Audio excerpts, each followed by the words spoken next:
What is going on, everybody? How are we all doing? Happy New Year. 2023. Let's do this. New year, new me. I had to say it. It's definitely not a new me, though. Before we start the podcast, make sure you hit subscribe, the usual stuff. Give us a review.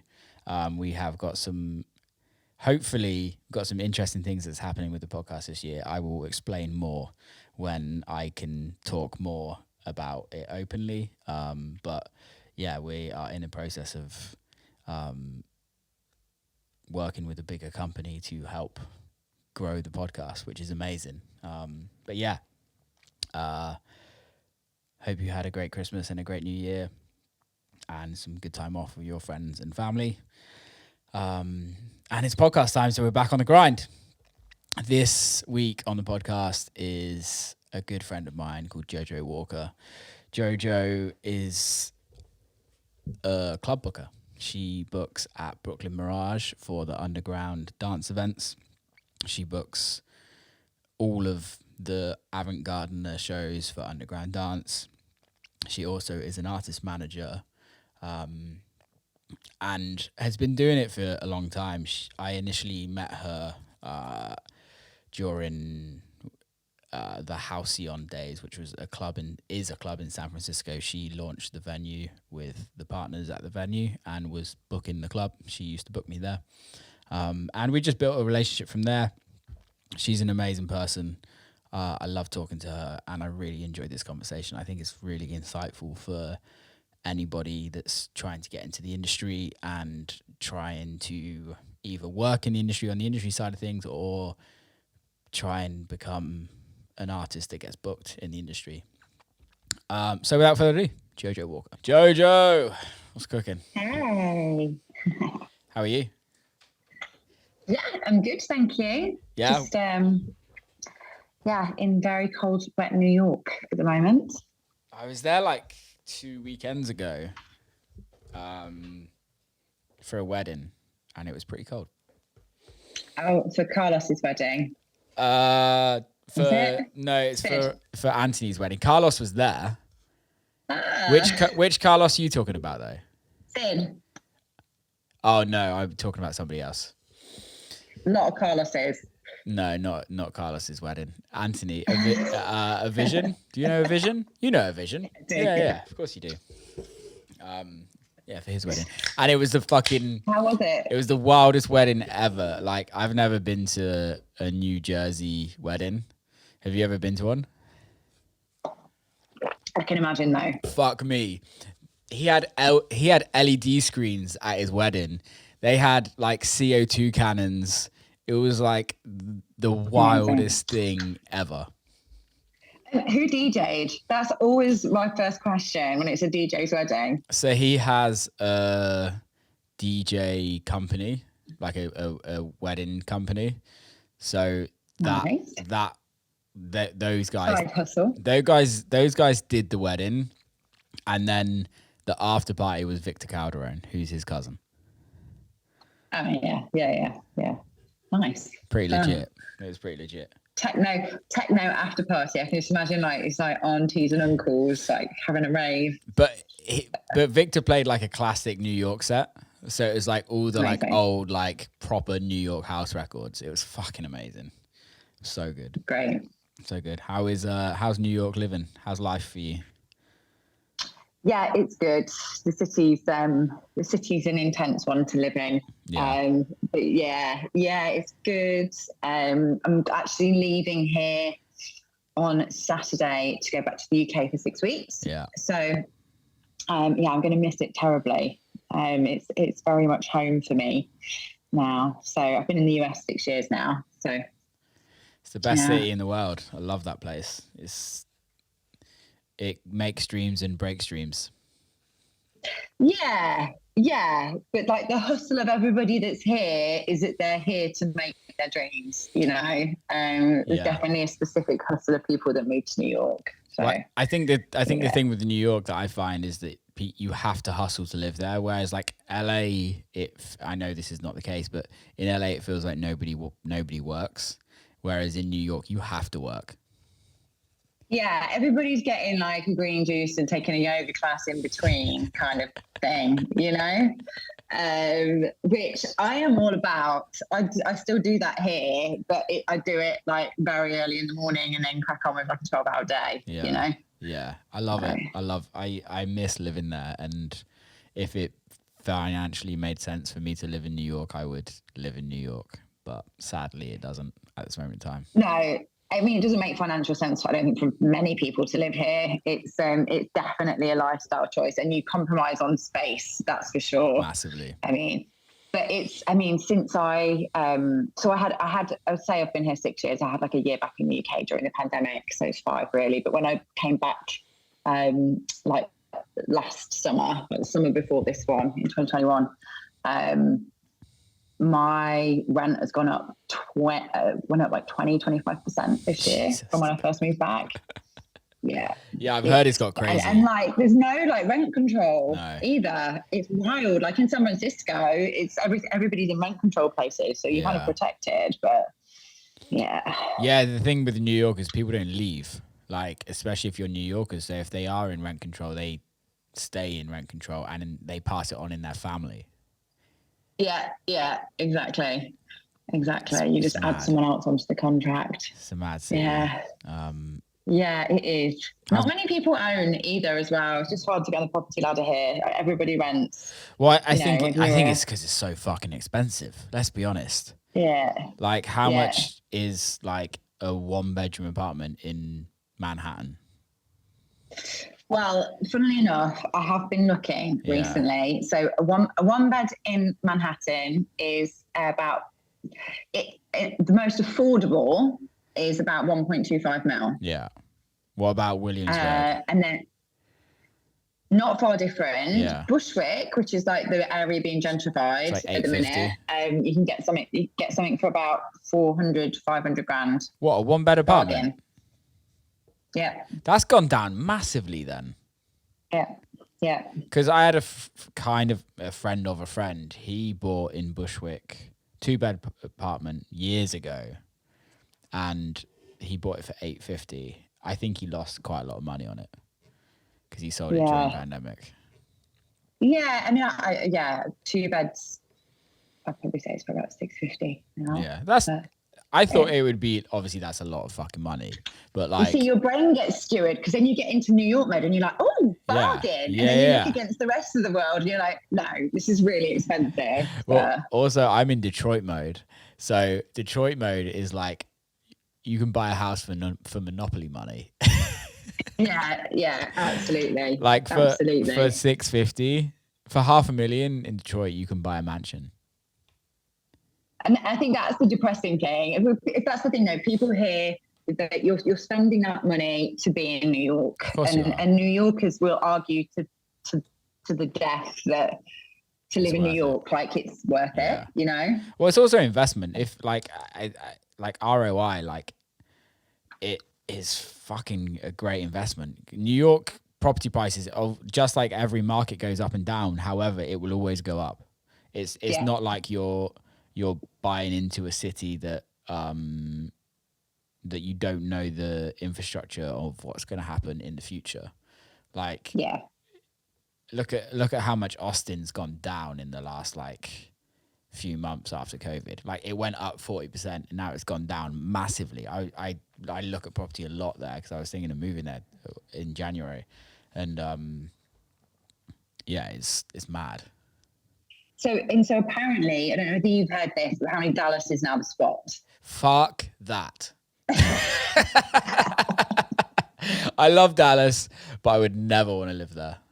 Yeah, apparently all the tech companies are now moving there. Makes sense. Austin's not too expensive. Makes sense. There's a lot of people moving there, a lot of money, and it's apparently the music scene's getting better there as well. So music scenes in Dallas is fucking wicked. You've got, well, to be fair, there's only one club for me that really talks about that does anything really well, but you've got It'll Do, and it's very good. It's very, very good. And what's the crowd like there? Wicked. Yeah. I've always done Dallas and Austin. I've always done okay. And last show I did, I think we did like 700 tickets, which is like pretty crazy for Dallas. Yeah, definitely. Yeah, like great. It's definitely a growing market, and also it's a young market. You got a lot of university students there, and there's a big like younger people that kind of grew up in Dallas that are trying to do cool shit. One of my friends, we signed her to the label actually, Clarity. She does like this really cool like fashion and club night. So it's like a fashion catwalk show of like local designers, and then she DJs and everything like that. And they like booked it. It's fucking wicked. I think her boyfriend does like loads of cool underground shit as well. There's some cool stuff, really cool stuff. Some cool people in Dallas. Yeah. Dallas is a place, bro. And you can eat some fucking good barbecue. What more do you need in life? Exactly. How's mum life? Yeah, it's amazing. It's like being a parent is like 20 emotions in like one thought, I guess. Like you're exhausted. It's like the most insane thing that you've created a human being. But he's really funny as well. So amazing. How old is he now? Yeah. So he is 8 months at the end of this month. So like 7.5 months. Damn, that's gone quick. Yeah. I know. I think the last time I saw you was when I was like 8 months pregnant, I think. You're about to drop. No, I didn't see you in Miami. Yeah. No, we were supposed not at Basel. WMCs. Miami. Yeah, I don't think I saw you. Mm-hmm. Did I? At the pool party at DJ Mag. DJ Mag, that's it. Yeah, it was like tottering around. Waddling around with a baby inside you. I'd just done a North American tour with George from Defected. We'd just done the Defected tour. I don't know, we've done like maybe 6 dates or something. It was like a small thing. And I've done them all. And we were in Miami, and he was like, "Oh, come to my room because the sunset's amazing out my window." And we were on the same floor, and I was like walking over to his room, and he opened the door before I got there. Yeah. And I was like, "Did you hear me waddling down the corridor?" And he was like, "Yeah." I was like, "Do you know I waddle?" And he was like, "Yes, you have a pregnant waddle, and I know it." And I was like, "Oh God." That's so good. Yeah. Joys of having a child grow inside you, hey? Oh, it's just the most alien feeling thing in the world. But amazing experience. I'm absolutely loving it. How are you finding the balance? It's really intense. I think there's a lot of, every child's different, right? So, unfortunately mine does not sleep through the night still now. Yeah. So like sleep is out the window. I'm up generally at like 5:30 with him in the morning. So it's just like the lack of sleep. I guess like working in this industry prepared me for it to a degree, but it's like a different kind of tired. Yeah. And then I was pretty much back. I didn't take proper maternity leave. I was doing bits because I got events booked. Yeah. So it's kind of leaning on my team a little bit, but I'd still got stuff happening. And so I was kind of taking it in bits and bobs. And also in the US, like maternity leave is what is maternity leave in the US? Wow. So it's actually not maternity leave. It's called disability insurance. Because when you have a child, you are technically disabled and unable to work.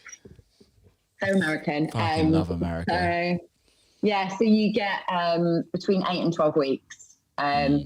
So of like weeks off. So so I've not actually taken all of it at the moment. You can take it within the first year of when they're born. Yeah. But it's pretty wild because my cousin had a baby around similar time, and she's a police detective in the UK. and she's got over a year just like fully off. Easy. You know? Yeah, exactly. And then you can go back, can go back to in the UK for like 6 months and then have another one like 9 months later and still have another year off. Yeah. And I think that's the fundamental difference between like the UK and the US is that you just, everything leans more on like the employee's side in terms of like business and law and kind of protection. Whereas in the US, like you just, And it's just like the culture here is to just keep working. Like vacation leave is just like much lighter here as well. I think it's the US, like America's classed as a third world country in terms of its like level of like laws for kind of just general support, especially around like kind of women's stuff like this. So it makes sense. It doesn't make sense to me, no, but like it makes sense it coming from America. It's just how the country is set up. Like I had a meeting with my label team earlier and they are based in England and they were talking about how like they've got holiday left over for this year. And their boss tells them that they have to take it off.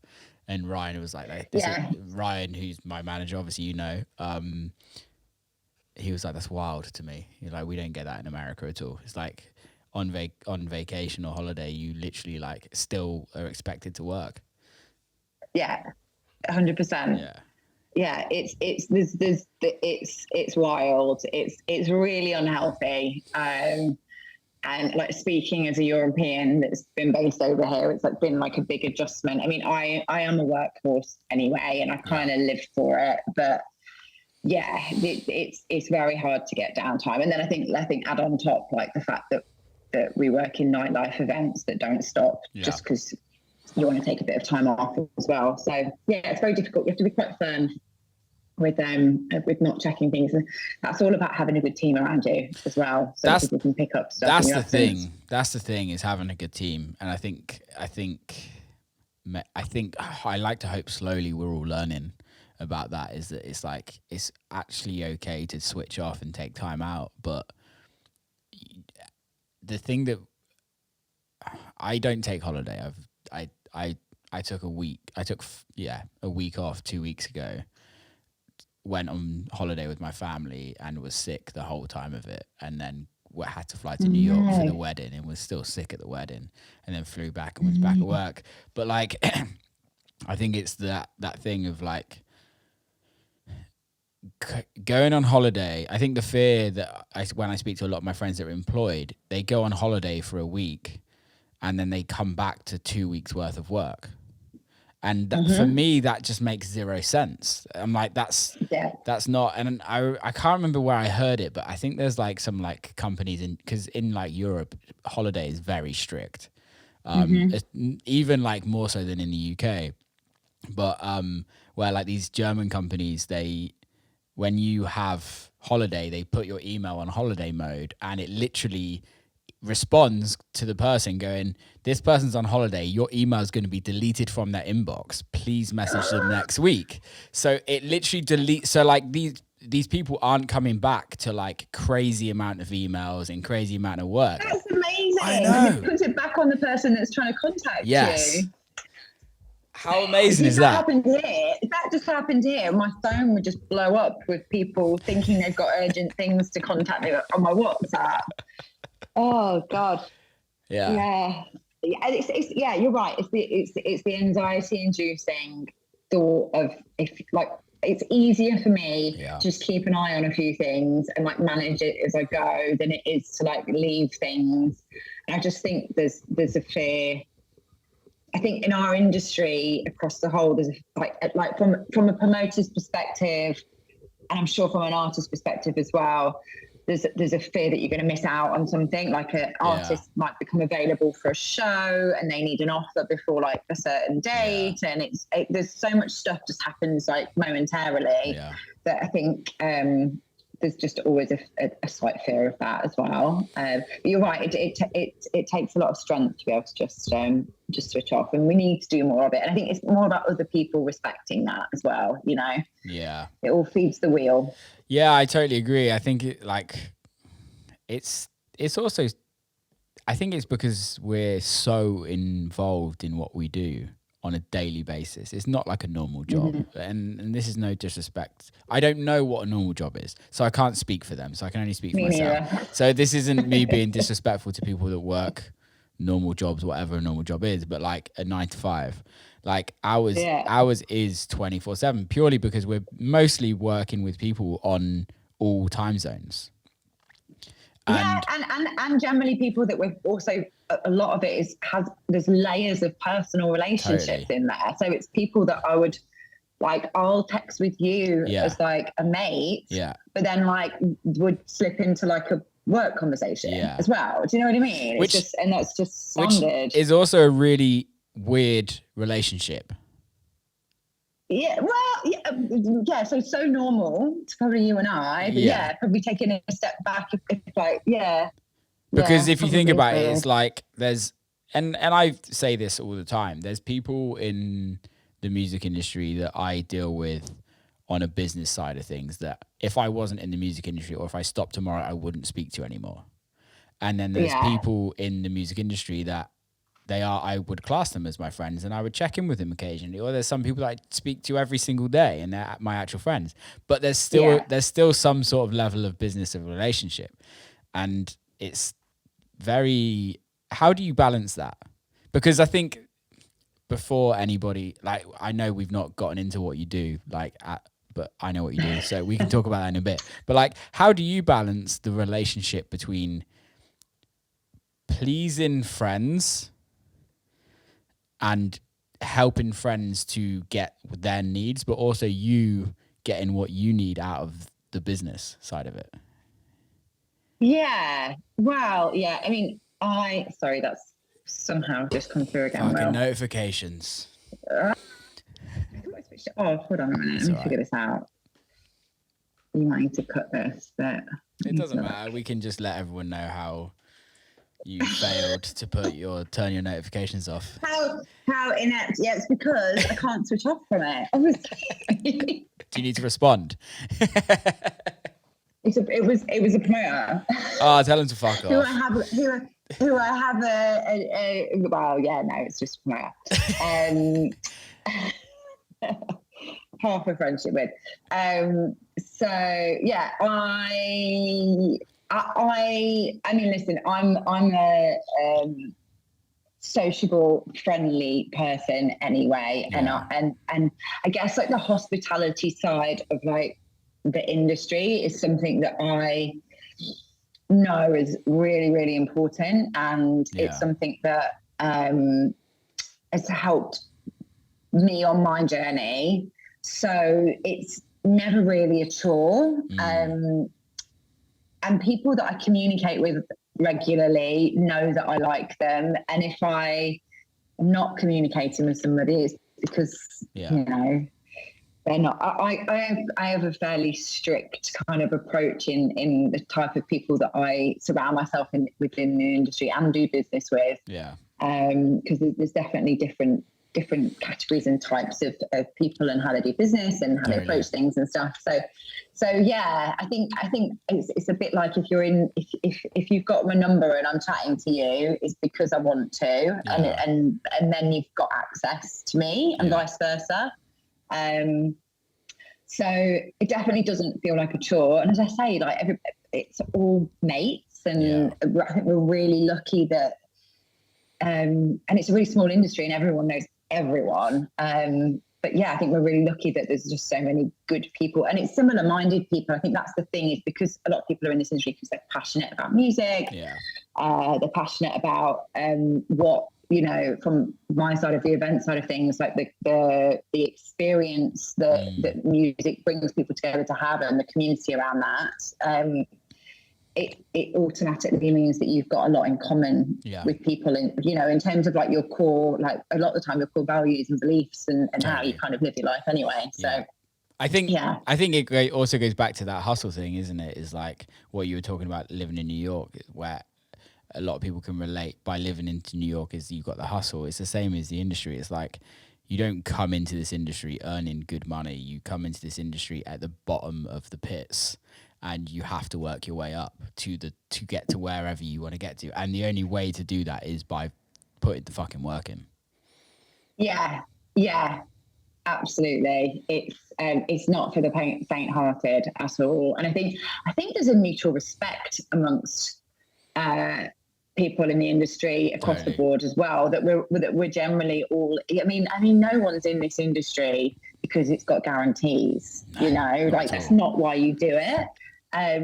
So anybody that's in it and has been in it for a while, like there's just that automatic connection anyway, and everybody's got a story of kind of how they got into it. And well, I think also it's like amazing. That no, it is amazing. And it's like it's not an industry that you go into, well, maybe it's different now, but like going in thinking, oh, I can earn a shit ton of money and this is gonna create a lifestyle for my future family and for whoever is in my life to kind of financially support them and everything like that.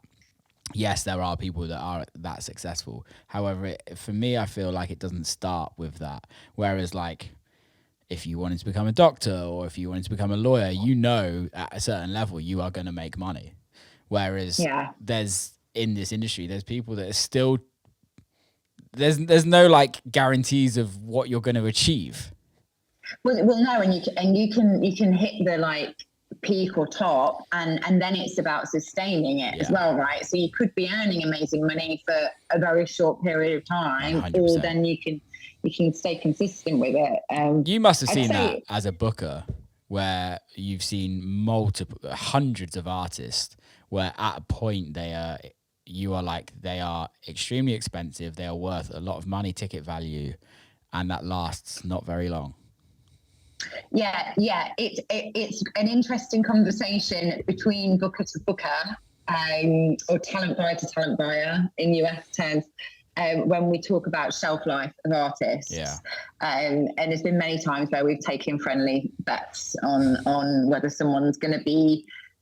We talk about artists quite a lot in terms of various ways, but one's obviously ticket value, and hard ticket value in particular.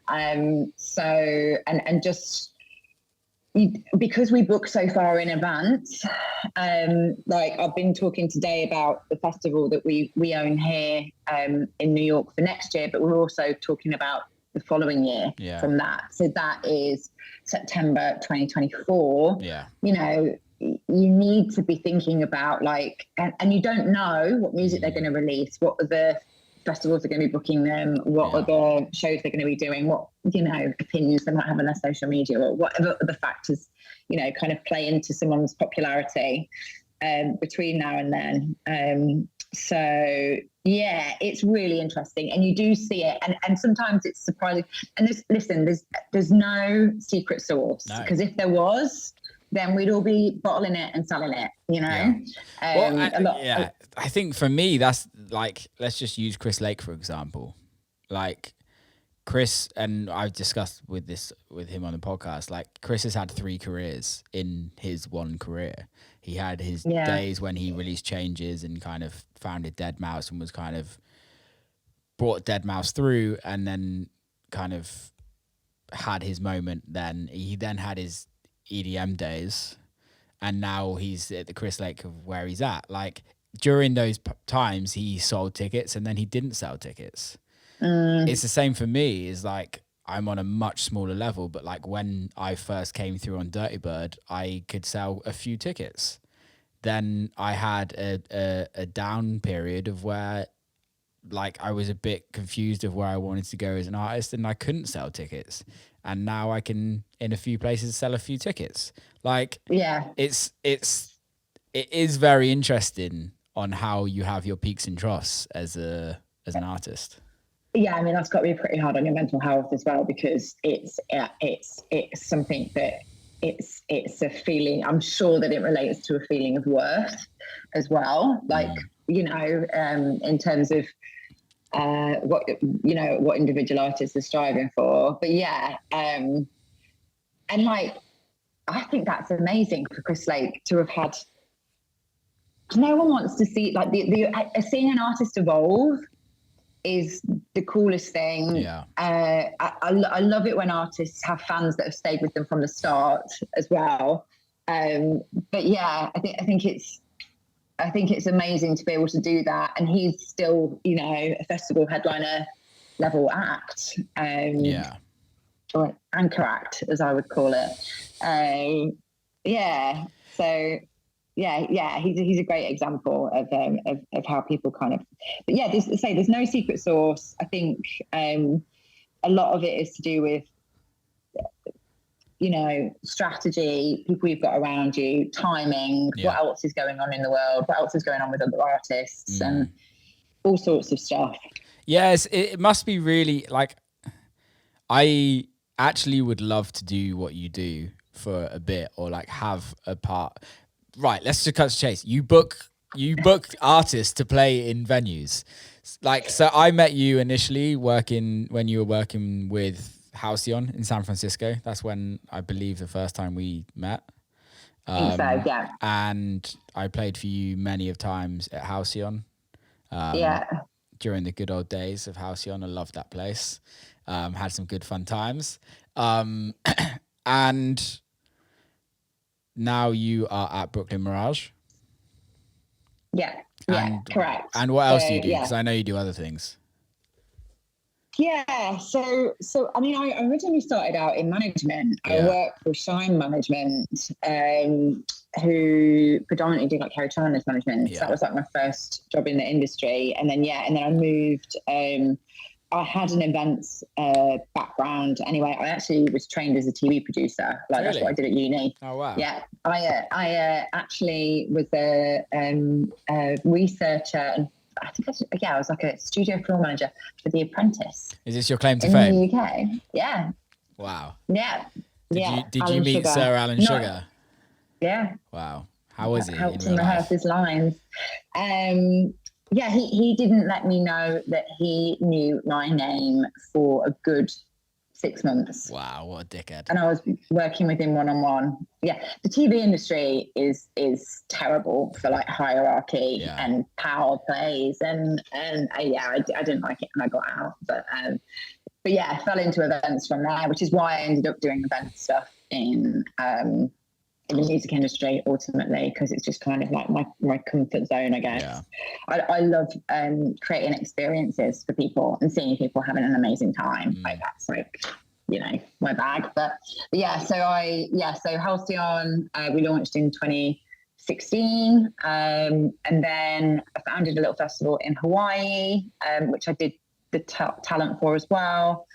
I have consistently throughout all that time managed a jazz house artist called Clarke. Oh, cool! I didn't know that. Yeah, so that's been like 7-8 years now. And I now, so now after Hawaii, I've moved over to New York. I used to book elsewhere here for a short period. I now book Avant Gardner, the Brooklyn Mirage, and kind of the group of companies that Avant Gardner owns. I'm director of underground programming here, so I do all the underground stuff and all the creative stuff. So I book City Fox and all the in-house brands, and then I manage like the external brand relationships. So like we do 9,000 person boiler room every summer. Like loads of cool stuff. So that's what I do now. And then I'm also head of North and South America for Defected events. Cool. And Glitterbox. Nice. So you're busy. Yeah. Busy, but like I live for the chaos. Yeah. I don't know how to operate any other way. But so that's what I do. So cool. Predominantly DJ bookings, basically. Okay, so I want to get into the head of a booker. Okay. Yeah. What are the conversations you have with other bookers when you're who we booking? Come on, give us some juice. Well, So I want to know how you talk about us. Yeah. So, I mean, well, so it's all contextual to, so each market's pretty different. Yeah. So, and, you know, and especially in the US, obviously each state is like a different country. Yeah. So you have to know your market. Mm-hmm. So if I was talking to, another booker here, then and we'd be talking about like I've just been in a meeting now about EZU for next year and the year after. That's literally what I just finished before I came on with you. Is that with MJ? And we're chatting about anchor acts. Okay. Basically. What's an anchor act? So you book top down on a lineup. And that's how you curate. Well, not all bookers book like this. This is the thing. It's one of my pet peeves, really. But so you book top down in terms of anchor act, and that could either be for pull, which is like ticket value, or it can be for sound curation. Mm-hmm. And then you have to program the stage so that the sound works, not with the biggest act at the top playing last. That's my little pet peeve. But it's actually my pet. It's actually my pet peeve as well. I'll be totally honest. There's some festivals. Club nights are a bit different, I think, because mostly it's your headlining, unless it's like a very big venue. But like, although Brooklyn Mirage is a club, I would class it more as a venue, like a hard ticket venue than a soft ticket club. I kind of wouldn't necessarily, I'd class it more as like a festival booking rather than a club booking. But there's a lot of festivals in and around the world that just doesn't make sense musically. And that, I mean, it's always you're doing a trade-off really, because when you're booking an event, you want people to come early, buy drinks, stay for the duration, and wait for that act to come on. And that's a business, financial, of course, weighted decision. I totally get that, but the experience of the fan should always be kind of one of the priorities, and that needs to have like music curated that builds and gives an experience and a journey, and that's how I curate, and that's what I'm passionate about. And it also just means that you're positioning the artists to give the best performance as well. It's nothing worse than a peak and trough of a night, and you have artists that are just thrown off completely, and you know, just aren't feeling set up for success. I always use this as an example. I played after Chris Lorenzo once at a show, and Chris is, as much as I love him, he plays so hard compared to what I would play, and you're just like, there's nowhere I can go. It's pointless. Like, you're like, what have I got to like give? I know this whole crowd is gonna leave because it's like I have to start from scratch, and I'm literally gonna start from scratch, and they're not gonna necessarily like it because I'm not going fucking hard. But it's really interesting how it must be hard though, because you're booking artists. Okay, say I'm going to call them headliners. You call them anchor acts. Okay, so you get your headliner, and then you get into the politics, right? So the headliner earns the most money to a majority of the time. They sometimes get a say in the curation of the lineup, right? In certain situations. That depends on the offer and the deal that you do with them. So if it's so for example, if I was booking like Amelie Lenz for a techno show and she was the headliner and it was Brooklyn Mirage, then we would do mutually agreeable support because it's a show around her and her sound. And that makes sense. If I was booking City Fox and you've got Dixon as the headliner, generally there would be a trust there that I would curate correctly to the sound of the brand and correctly. So that, I mean, there wouldn't be an issue anyway, but there's situations where the acts aren't. And then it's just more like the question you get back is, what's the billing and what's the ROS from the agent? Because they want to know where their act's going to be placed, what it's going to look like. What did you say? The ROS? Did you say? Yeah, on a show. Okay, makes sense. Yeah. So what slot have they got? Basically. Yeah. And TVC, A to Z, always. I want to get into that in a bit, but I guess so. You get your headliners, and then you get the fillers behind, or sometimes you get how there's so many artists that sometimes fit on a lineup, but it must be so hard to find an artist that's actually free and that fits the sound that you want to get. How much of it is working with agents and going, oh, you know what, I didn't even think of this person, let's put them on, or is it like, I want this person and I'm going to go get this person?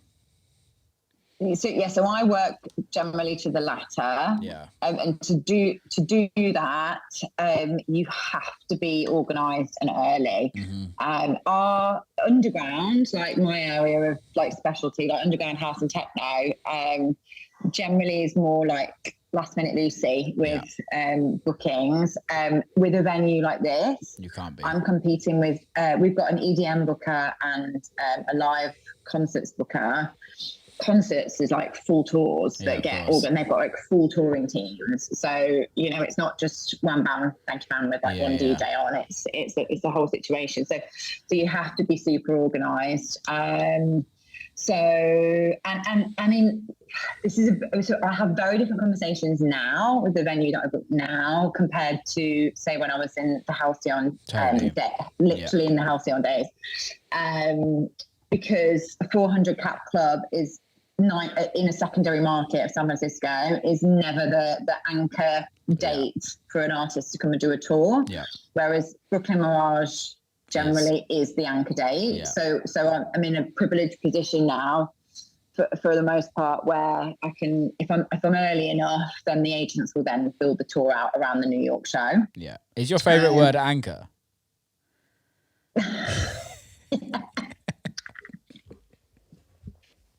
Basically, I wish this was one of those things where I've like had a mate say to me, how many times can you get the word anchor into the podcast?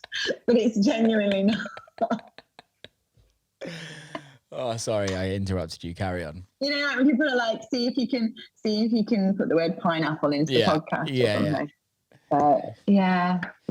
Just think about sailors all day. Sorry, I took you off track. So you're... Yeah, I don't know what I was saying. So you're in a privileged situation where you have Brooklyn Mirage as a anchor of people's tour and how people want to play the venue and want to be a part of the venue in comparison to a smaller club in a city that, especially now, doesn't really have the best house music scene. 100%. And with Halcyon, we launched that venue and opened it up. So I was going into a market that basically every single act, it was either a first time play ever in a city, or they had a relationship with another venue. So you're either stealing an act from another promoter, or you're taking the risk on a new artist. So very, very different. Our smallest room here is 800 cap. Yeah. So it's double the size of Halcyon. I absolutely love it. It's fun curating lineups and it's fun negotiating. There's not many women that do my job in America. There really isn't. In general, in general, like obviously we know that it's a very heavy male industry. Come on, everyone's been talking about it for God knows how long.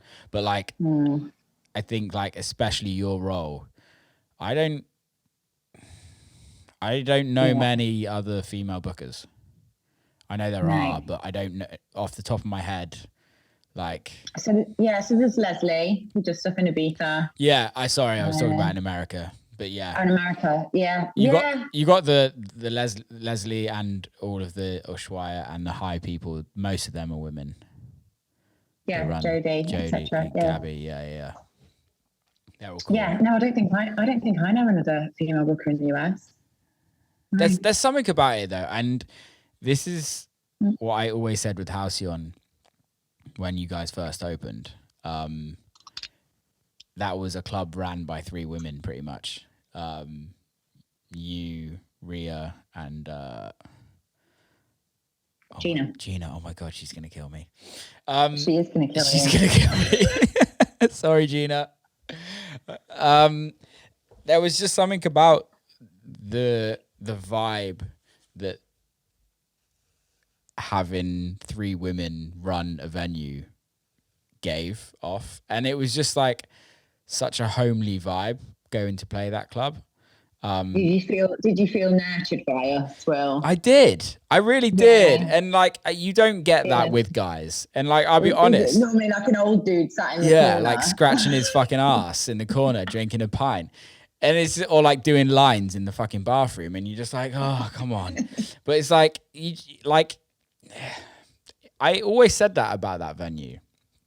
And it was special times then when you guys first kicked off, and I wonder when that happens again. Jen Lyon, she is also a booker, but she's more of a promoter. Yeah. But now she is more of a promoter. But yeah, she's great as well. How do you get at your point in your career? How do you get to Brooklyn Mirage? How for you, like, how is it? How do you do that? I mean, right. There's, I don't know. I guess I'm very driven. I did not ever imagine or sit as a child and want to be in dance music. It was something that I loved I loved music. Yeah. My uncle actually introduced me to dance music. And then I went to uni in Liverpool, where Cream was at Nation, and like that was my Saturday night. So just like embedded in it from a very young age, and just so passionate about it and loved it. So I fell into the industry really from having good relationships with people, and really that's been the way that, I mean, you know, we opened Halcyon because I met Gina and we decided to open a venue. Yeah. I got headhunted for this role through MJ. The best. Connecting me with MJ, and I are good friends, and he connected me with the VP here, who is also now a dear friend. And they were just like, what's it going to take for you to come and work with us? So I love that. Yeah. MJ's the best, isn't he? Yeah. Very special human. He is. I still never know what he does, because he does everything. Do you know his email signature is just the wizard?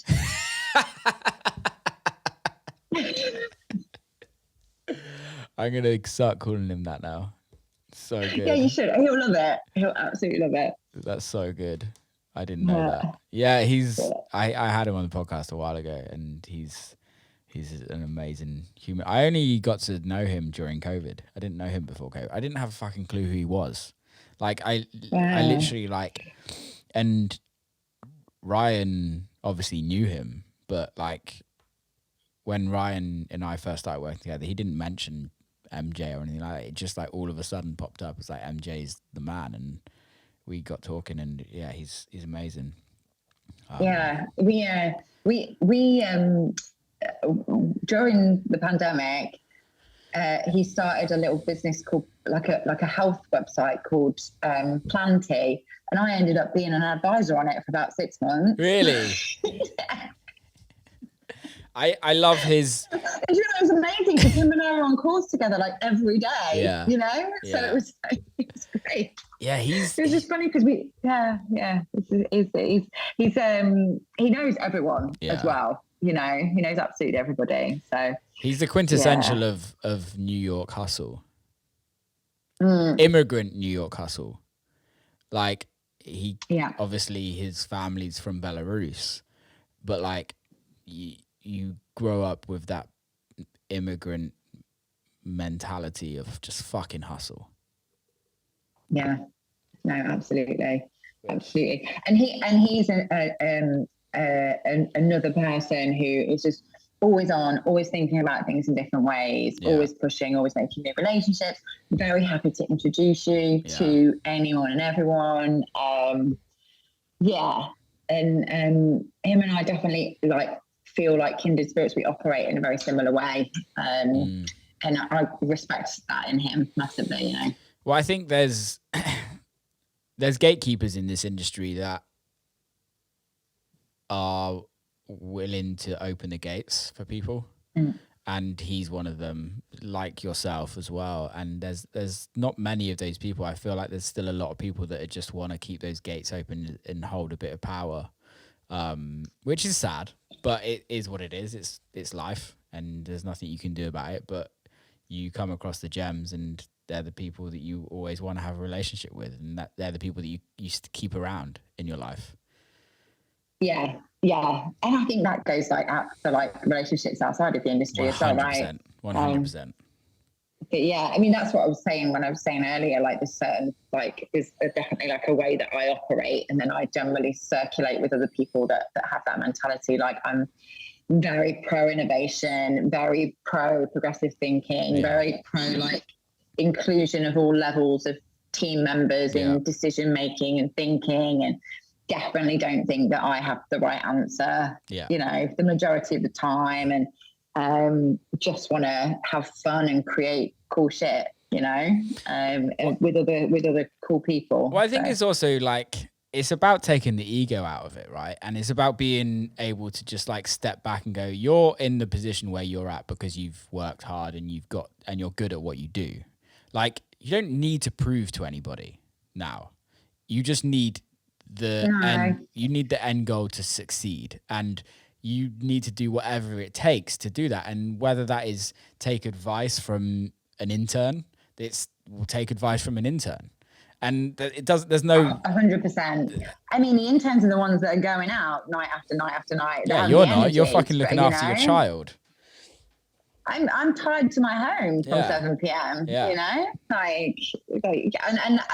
absolutely, that's that's one thing that comes with, I hate to say it, but getting slightly older in the industry, I and also having a family in the industry, my time is super limited. So you have to lean on people. I wouldn't be, I wouldn't be anywhere near. I wouldn't be anywhere near as capable with what I do day to day if it wasn't for trusting and relying on other people. Yeah, for sure. Totally. I think it's really important, and I think you hit the nail on the head about getting older, and kind of I see it. I notice it especially after COVID. Playing. I've said this a million times on this podcast, so sorry for anybody that's listened again. But I remember playing a festival in Leeds, Mintfest, and I went and played and looked out and was it was literally right after COVID as well. So it's sometimes some people's first festival back, and I was there's kids that, and I don't mean that in a derogatory way. They were kids. They're 18-year-olds that 2 years ago they were 16-year-olds, and they've never been to a club. They've never experienced electronic music outside of their headphones or their whatever in their house or on their phone or they've never experienced it. And that just was a huge realization that you have to evolve, and you have to keep your ear on the ground, because how many artists did you see during COVID that thought they had a level of ego where they thought you're kind of untouchable, it would come back and you would be booked everywhere again. And there was God knows how many people that are still no longer around, or just trying to holding on by a thread. It's crazy. Yeah, absolutely. And you're right. I think I always have in the back of my mind 21 to 25-year-olds here, or 18, I guess, 23-year-olds in Europe are the little pocket, that's the pocket time in a lot of people's lives where you have the energy to go out a lot, and that's what you want to be doing, and that's what all your friendship group is doing as well. And so in my mind, I'm always like, well, there's every single year there's a whole entire new group of people that we can get to tap into, that potentially have got slightly different music tastes, that are coming from a new generation that we've got to cater to, you know. Totally. So, and there's only so many events that you can do that you know, and this is part of the thinking of what we do when we structure the grid for the summer at the Brooklyn Mirage is, you know, you want to be doing events that cater for all different types of crowds, but you also have to take into consideration the type of crowd that will attend a certain type of artist's gig, and whether they will only come out once a month on a Saturday, for example, because they've maybe got kids, right? Totally. Versus, you know, your Friday night acts that can go till 7 o'clock in the morning and they can play 2 times a month. Yeah. Yeah, it's definitely. So you only book trance acts like once a month. I love trance. Dude, that was like, so there was a club. So I'm from a small town in the Midlands in the UK called Ashby-de-la-Zouch, which is where Adrian Mole was from in the books. It's super small, and there's a town nearby called Colville, and that had a quote unquote super club that I think still is running now, but called the Emporium, and it had Ferry Corsten, JFK, Judge Jules, like week after week after week. Who's JFK? A trance act. Oh, I've never heard of JFK. Oh, check him out, well. Introducing you to some classic trance. Trance. But they, so that club was filled with people week in, week out, with like the furry boots and the glowing stuff and whatever. And that was where, when I was first going out, we'd go to the pub and then we'd end up in this super club. So trance music was like a huge part of my growing up, my youth.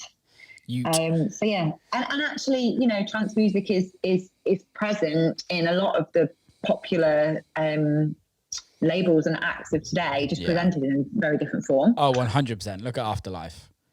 And I don't mean that like exactly. They will probably hate me saying this, but it's trance in a slow way. It's melodic. Exactly. It's and look how big that brand is.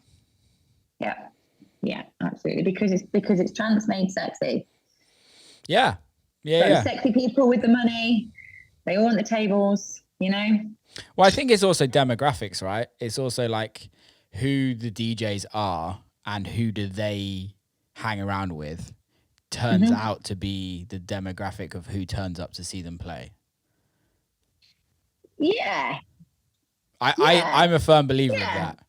Yeah, I think so. Because you surround yourself with what you like. Exactly. As well, right? Yeah, exactly. Let's use. So it's kind of a reflection of yourself. Yeah. Let's use Solomon, for example. Like, he sells a fuck ton of tables. Like, Afterlife, Black Coffee. Like, it makes sense, if you know what I mean. And then Claude Von Stroke, maybe not. Definitely. It's just, and I think it's just that. It's how you choose, or who you choose to be as an artist, and who you choose to attract to yourself. I wouldn't necessarily say it's like a genre thing to a certain extent. I think it's how your brand is perceived. Yeah, I would agree. Absolutely. And that then relates to where you get booked as well. And how much you earn. Massively. Because I think people don't, I know this and you know this, of course, but like, if you're selling 200 tables, you're worth a fuck ton more than somebody selling 200 general admission tickets. Completely. And there's really a pocket full of artists that sell Brooklyn Mirage is 5,000 capacity. There's only a pocket full of underground house and techno acts that sell that amount of tickets. And then there's a pocket of those that sell really high tables, you know? Yeah. So, yeah. How do you keep that fresh though, as a venue? How do you keep the bookings fresh? Because like, you don't just want to be booking the same people. No, and it's really important when you've got a venue space of any kind that you are changing the experience for when people, because you want people to come back time and time again. And if they feel like they're getting carbon copied the same thing, they'll go somewhere else, you know? So, I mean, with us here, we do a slight variation on genres. But we also do a lot of branded events that are takeovers, whether that's Alro, that's like very heavy on like scenic and decor, and you know, or whether it's like City Fox, which is like very heavy on creative production, and that can completely transform the space and the experience. But yeah, it's all about variety, and there's enough artists out there, and you know, it's important, I think, and it's how you package things and position it. You can have you could have Carl Cox come through 3-4 times a year, but curate a completely different event out of it, you know. So I guess that's the thing, isn't it? It's about giving a fan experience, and I think is that something you have to deal with as a booker, where you're thinking about the fan experience as well? Is that more on the promotions team, where you're like, how do we actually curate this event, rather than JoJo's given us Carl Cox and we've got him 4 times this year, how are we going to make every individual one different?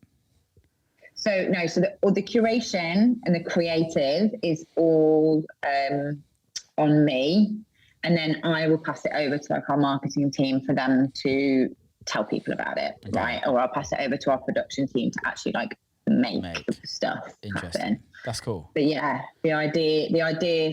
So one of the things I do here is it's called creative programming, but it's basically like I develop ideas for brands and like in-house brands. So we've just launched one called Copacetic that we had DJ Boring do an extended set last Friday. We've had Seinfeld, Fort Romeo, Vulture, and it's a smaller room, but the concept, it's got like a whole brand concept. It's got its own social profiles. It's got a booth in the round on the floor with a rug in it. It's got art installations. Like, it's a whole experience. And that's the exact point of that, is that we're giving something to people that is different to just coming and seeing a dark room with some lights and a DJ at one side of it, you know. I also think that's really important, because I think I've always noticed that with Brooklyn Mirage as a company as a whole, I guess, is like, it is always about evolving and doing what can you do to kind of sell another ticket to the same person. Because realistically, there's only a certain amount of people that are going to come to your shows in New York. So it's like, how do we get them? And although I think Brooklyn Mirage is a destination venue where people fly in to go there to see them to a certain extent, but you can't rely on that. No, I think that is one of our goals, really, as a venue, is that we would love to be, for a certain demographic of person coming to New York, I would love it to be a bucket list thing that they're like, while I'm in New York, I need to go to the Brooklyn Mirage, you know? That's something that like we kind of strive towards. But yeah, I think, it's about making the experience different. I mean, we take down and rebuild the Mirage every year. Yeah. So it is literally an evolving product. Like this last year just gone, we added a roof, we added like a couple of different sections. You opened it out completely as well, right? Yeah, exactly. And it's a real creative maze. to be able to put events on, and we added the giant LED screen. This is a little bit big. So you know, in terms of like adding bits of creativity, like I've just booked a record labels party for next year that's quite it's going to be announced in January, but for that show, to get that show, I basically pitched in like a full rendering of what we're going to do with the Mirage space. And we're going to get custom built specific pieces of that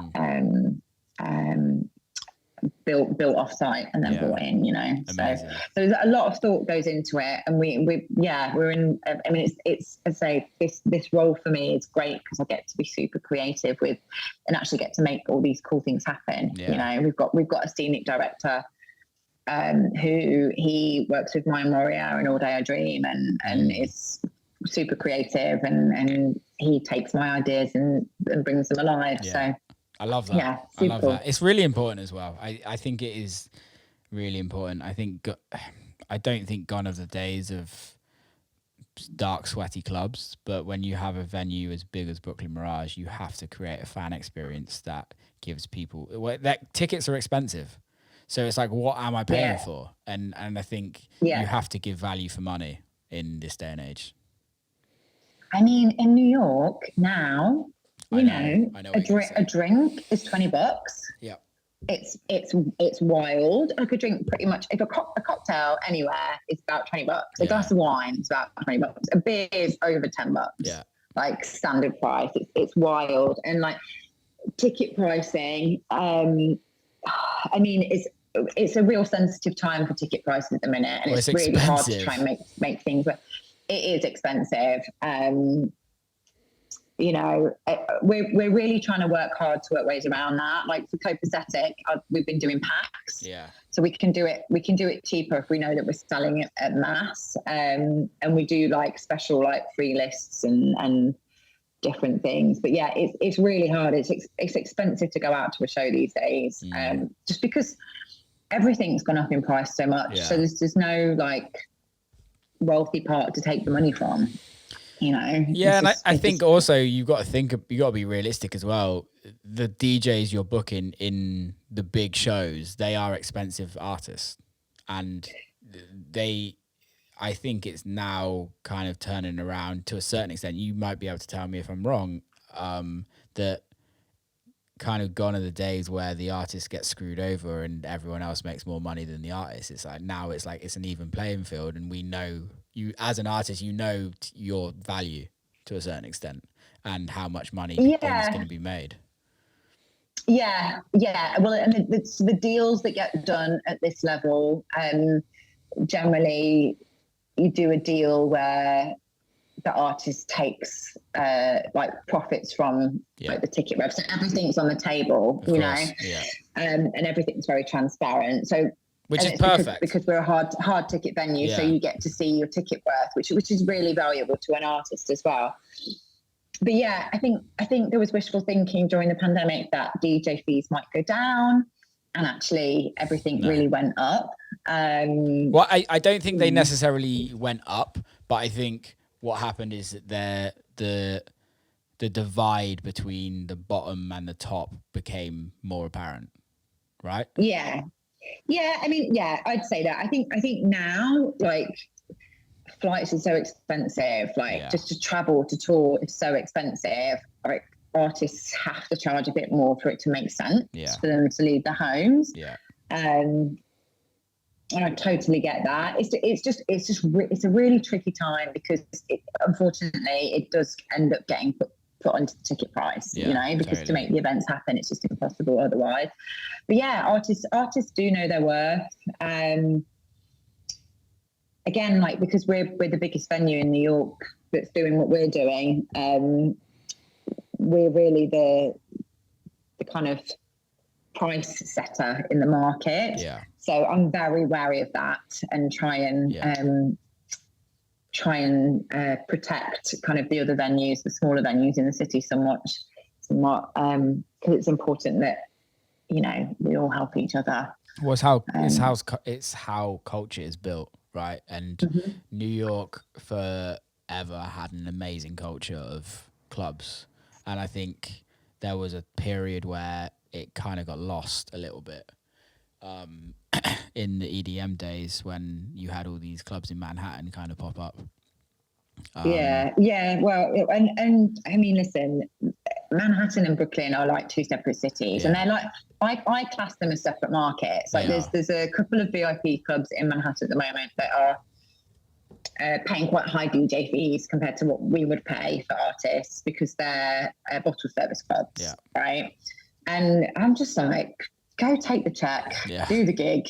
It's not going to hurt our show because no one that's coming to our venue to dance is going to that bottle service club, right? So it's fine. Yeah.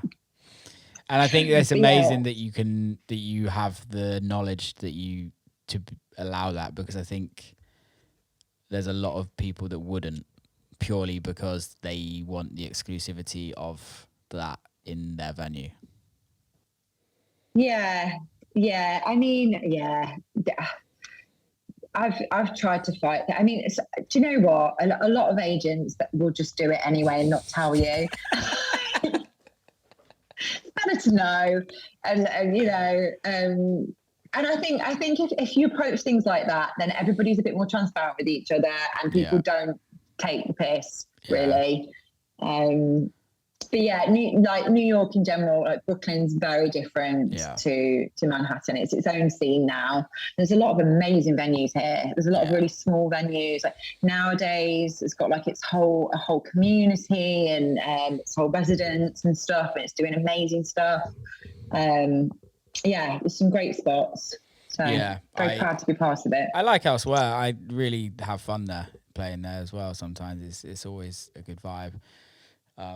Is that club? The club's not Red Room, but it is a Red Room. Good Room. But Good Room. Good Room. Yeah. Is Good Room still open? Yeah.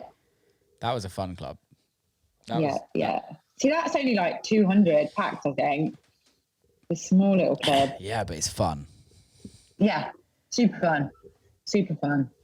That's what New York's about for me. Really, is like dungeony, kind of dark, shitty venues that you wipe your feet going out of because it's so disgusting inside. It's amazing.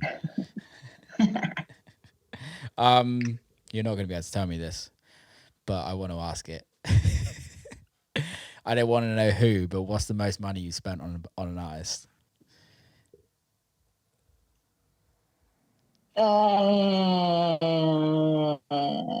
Well,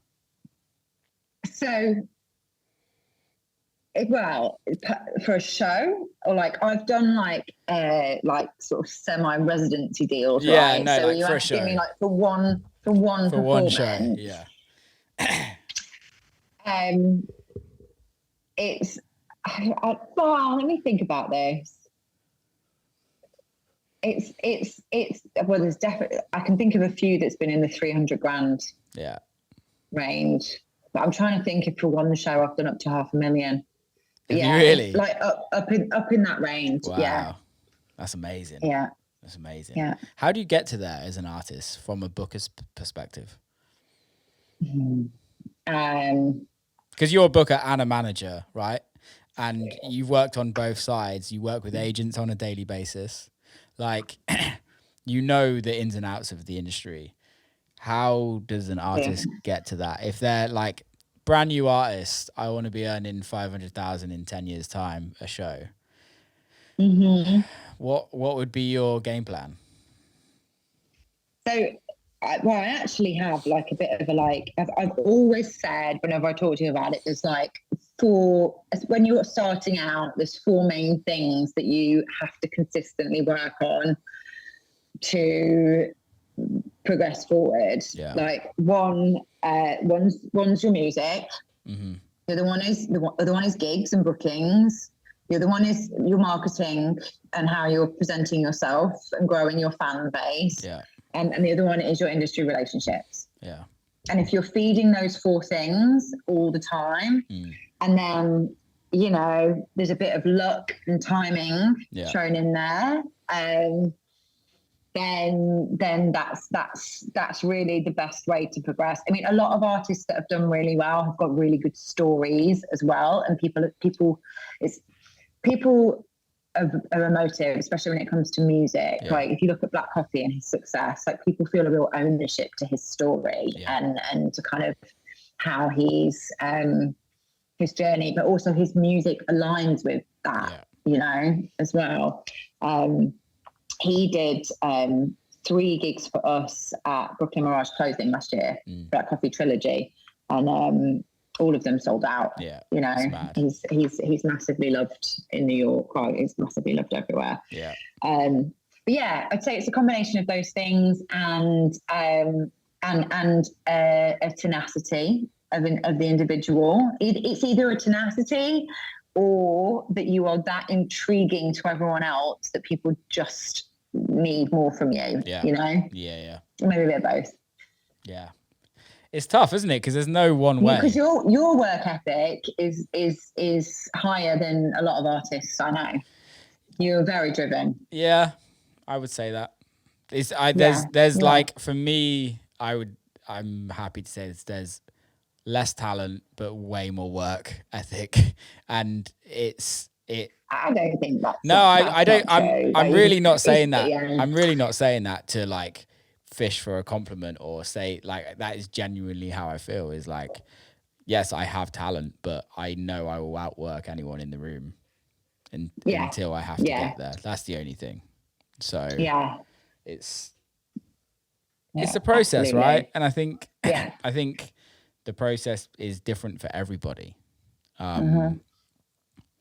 But the luck aspect isn't. I think the luck aspect is for everyone. And there's people... Dance music's in a very interesting space right now because it's very commercial in a non-disrespectful way to the music. It's very commercially viable. You have the likes of Black Coffee, you have the likes of Fisher, like winning awards that are usually won by movie stars and by rock bands and by pop stars. And electronic music is being created, being pushed into the masses on a huge scale in America. Like, you have Drake, you have Beyonce putting out dance albums that are produced by underground artists. That is something that we have never experienced apart from in the 90s when house DJs or producers were remixing like Madonna and people like that. Like, now they're actually creating the records for them. So it's like, it's a very interesting time. It's a really interesting time. And I think it's only going to get better, really. Yeah, I agree. And I mean, I always, I'm always fascinated by people's story of how they found dance music, and especially US side.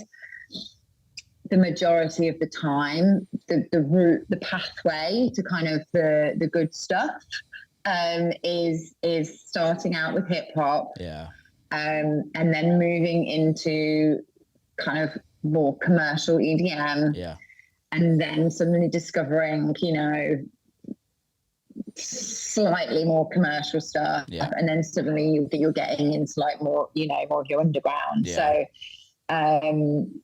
but yes, and it has a huge part to play. And I think I personally think it's only a good thing if it exposes it more widely, and the joy of that music can be spread more widely. As long as they can find the really good stuff underneath, you know? Yeah, totally. I remember the first time I came, well, it wasn't the first time I came to America, but the first time I came to America for music, and I was 20.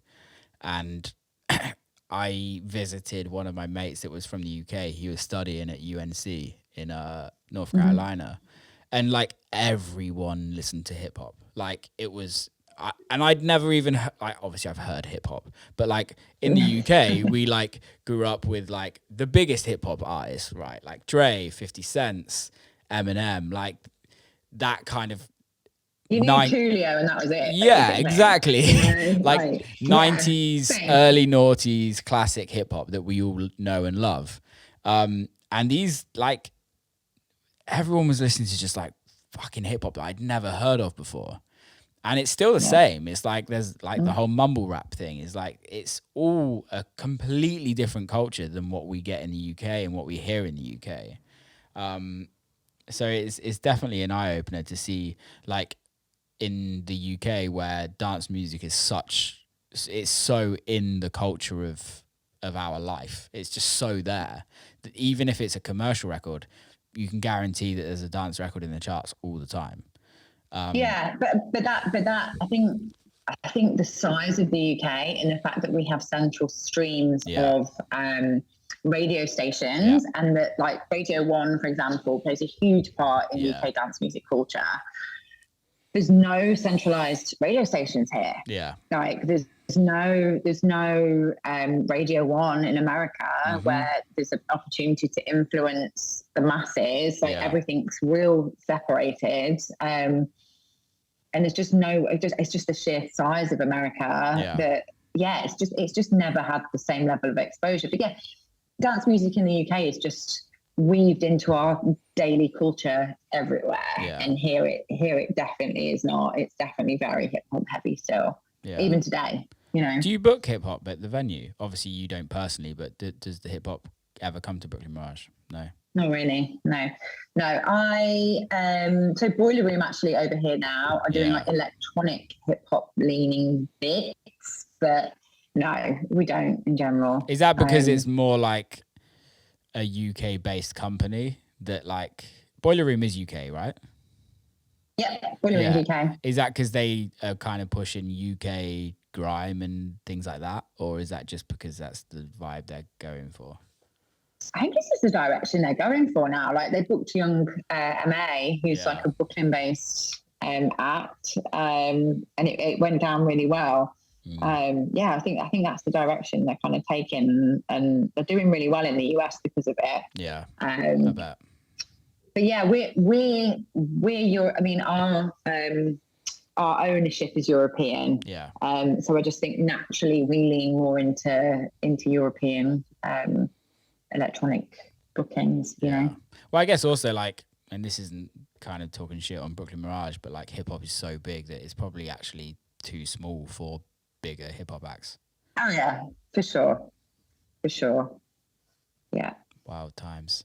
Well, this podcast actually comes out in January, I think. So hope you had a good Christmas. Thanks. You too. Are you going back to England, or are you staying in Detroit? I'm in England now. I'm in my place in England. Yeah. Oh, amazing. So I have a show tomorrow in London and Saturday in Spain, and then I am back until New Year's Eve. Well, 28th, and then back to America for New Year's Eve. Where are you playing on New Year's? So the 30th of December, I'm in Seattle. 31st, I've got 2 shows in San Diego, so should be good. Yeah. What have you guys got New Year's Eve? We are working with like an external promoter for New Year's Eve. New Year's Day, we've got City Fox. Oh, cool. New Year's Day is the big party here. Yeah. New Year's Day, I actually go away on a holiday. Amazing. Where are you going? I'm going to Joshua Tree. I've never been. Oh, have you been? Amazing. Yeah. It's beautiful. Yeah. I'm going with my mate. Well, do you know Born Dirty? You know Born Dirty. Yeah. I'm going with him, his girlfriend, and his mum. It's gonna be well cute. It's gonna be the most wholesome holiday I've ever been on. That's amazing. What's the room situation? Yeah, we're not sharing rooms. We're not going that weird. I'm definitely getting my own room. I might have to find a friend to take with me as well, but who knows? When are you back in the UK? I fly back on Saturday. Cool. Well, hit me up. Where are you going to be? So I'm in the Midlands a bit, and I'm in London a bit. Okay, cool. So we got a defective party at Printworks New Year's Eve, New Year's Day. We just spoke New Year's Day, so cool. So I'll be down there. I'm in London next week as well on Wednesday. But I guess you go back for New Year's, right? New Year's Day to Brooklyn Mirage. No, I'm staying in the UK because I'm you said 6 visa. weeks. Okay, cool. Yeah, renewing the old 01. So rough times. It's always the worst time, isn't it? It's so nerve-wracking. Are they going to give it to me? I know. Yeah. So get that done, and then I'm back here in February. So New York goes quiet early January. Everybody's in like Tulum and traveling. So we're pretty quiet in January, and then ramping up basically February, March, April, and then May we open the Mirage. So. Back on the grind. I would say, how can people follow you and get in touch with you? But you probably don't want people to get in touch with you about fucking getting booked at Brooklyn Mirage, because you're going to be inundated by emails going, please book me. So do you want to promote anything? Yes, my IG for all my work bits is at walker.music_, I think. Cool. And that's got all the different stuff that I do. So. Amazing. Mate, thank you so much for coming on. I've loved this conversation. It's been really good. Thank you. Yeah, same. Good to see you. Keep safe, keep in touch, and big love. And that is a wrap. Big love to everybody. Please hit subscribe. Please enjoy the podcast and give us a review. Send it to your mates. Please share it with everybody if you enjoyed it. It means the world, and it just keeps the podcast going. Keep safe, and I will see you next time.